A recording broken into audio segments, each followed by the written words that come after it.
Hey folks, the 6 habits of groups that actually learn. The habit for this one is to remember intentionally. This is a very quick video, very simple habit you can practice in a lot of different ways, but remember intentionally. That is the habit here.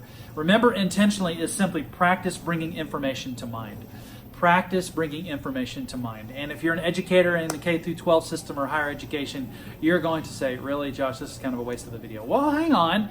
For those who are not in that galaxy and they're in a different ecosystem, this is a very helpful habit for you, right? If you can create environments in your group meetings where you can practice bringing information to mind, research will tell us that that is going to strengthen the comprehension of the information that they're bringing to mind. That is also going to, every time they bring it to mind, it's going to deepen the mental models that they've created around whatever that information is.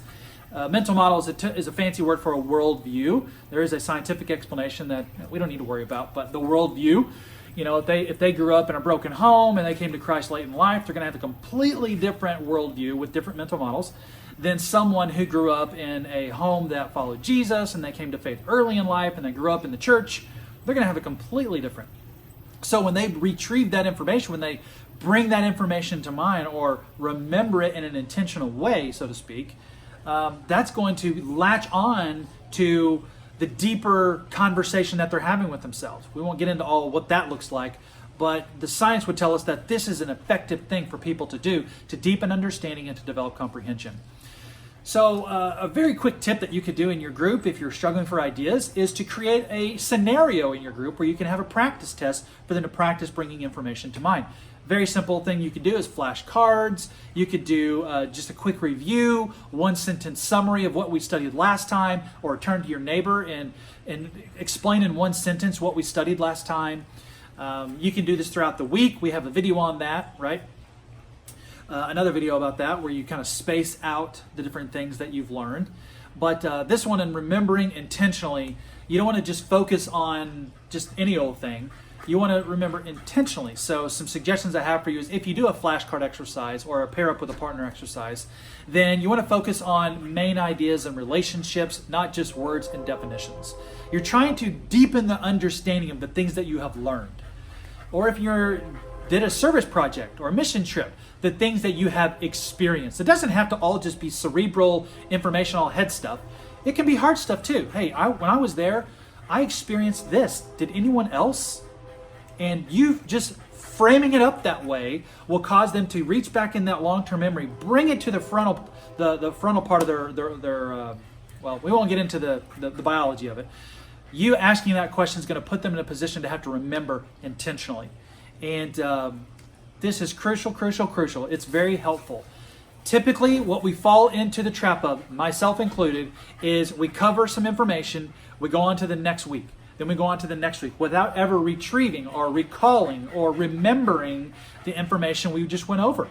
And we wonder why we get frustrated with our group members who don't seem to get anything. They don't seem to learn anything.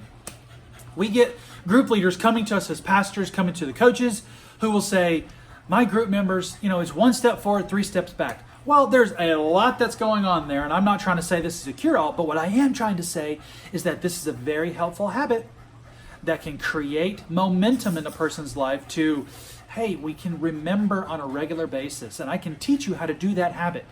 Here's some ways you can do that. So hopefully this tip was helpful. It's a very quick tip, it's a very simple tip, and it's easy to employ. Okay, the 6 habits of groups that actually learn. This information, the source information for these 6 habits comes from the learningscientist.org. So it's learningscientist.org. You can check that out. It's a community of scholars that runs that site, and they have a podcast, Learning Scientist. Just check it out on iTunes, where you can get or anywhere you can get your podcasts. And it's very valuable. It's very technical. These are cognitive psychologists who have effective learning strategies, and they're very technical. So they use kind of scientific language. What I tried to do is take those strategies, turn them into small group language in order to help you. I follow their website, I follow their podcast, I read their blog as well, and I just look at it and go, how can I help you, my small group leaders? how can I help you? That's what I'm trying to do. I'm trying to just take what they've done and bring it straight to you. So my academic background does give me the ability to kind of go into their world and kind of distill it down to in terms that we'll all understand.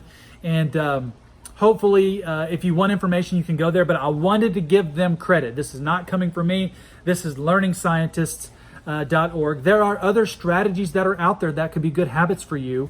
But I wanted to give them credit because that's exactly where I took the information. So, all right. Thanks.